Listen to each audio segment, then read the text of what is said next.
নমস্কার বন্ধুরা, মানসীর রান্নাঘরে আবার সবাইকে স্বাগত। সবাই কেমন আছো? আশা করি সবাই খুব ভালো আছো। তো গরমে আমি একটা আজকে যে রেসিপিটা বানাবো, গরমে যখন কিছুই ভালো লাগে না, সবসময় তেল মশলার জিনিস খেতে বা কিছুই ইচ্ছে করে না বানাতে, তখন এরকম করে একটা পাতলা পাতলা ঝোলের রেসিপি বানিয়ে নিতে পারেন। তো আমি আজকে ভেবেছিলাম মুসুরির ডালের বড়া আলু দিয়ে পাতলা করে ঝোল বানাবো, সেটা আমি আপনাদের কাছে শেয়ার করে দেখাবো রেসিপিটা। তো চলুন আমি কেমন করে বানাচ্ছি আপনারাও দেখে নিন। এখানে আমি 2-3 ঘন্টা আগে মুসুরি ভিজিয়ে রেখেছিলাম, তার সঙ্গে আদা, কাঁচা লঙ্কা, ধনেপাতা কুচি দিয়ে বেটে নিলাম মুসুরিটাকে, এবং ওর সাথে আদা, কাঁচা লঙ্কা, রসুন আলাদা করে বেটেছি এবং একটু পেঁয়াজ কুচি করেছি, পেঁয়াজটাকেও একটু বেটেছি আলাদা করে। তো এখানে আমি গ্যাসের মধ্যে কড়াই চাপিয়ে নিই, সর্ষের তেল দিয়েছি, আপনারা চাইলে সাদা তেলও দিতে পারেন। তেলটাকে খুব ভালোভাবে গরম করে এরকম করে চামচে করে আমি ওই যে বেটে রেখেছিলাম মসুরির ডালের মিশ্রণটা, ওটা আমি একটু একটু করে দেবো।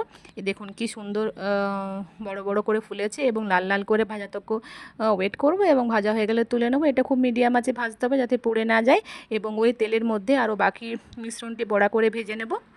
এরপর আমি কড়াইয়ের মধ্যে দেব গরম মশলা, ফোড়ন, তেজপাতা, এবং দেওয়ার পর আমি আলুগুলো ভেজে নেব। ওই 2-3 মিনিট মিডিয়াম আঁচে ভেজে নেব। এর মধ্যে কিন্তু দেখুন আমি কোনো তেল অ্যাড করিনি, যেহেতু পাতলা ঝোল বানাবো তার জন্য।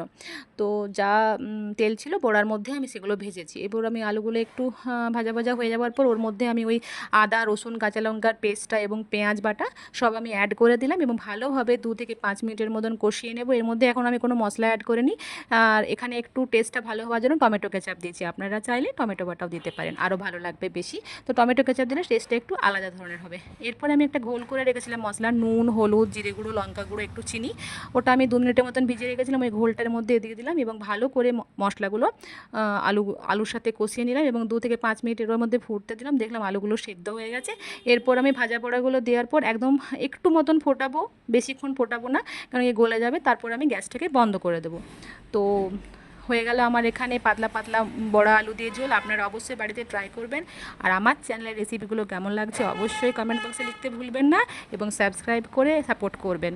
এবং আপনারা অবশ্যই এটা একবার দেখবেন কেমন হয়েছে পাতলা পাতলা ঝোল। আমার তো খুব ভালো লেগেছে রেসিপিটা খেতে, নিজে বানিয়েছি বলে না। আবার আসবো অন্য কোনো রেসিপি নিয়ে। Thank you.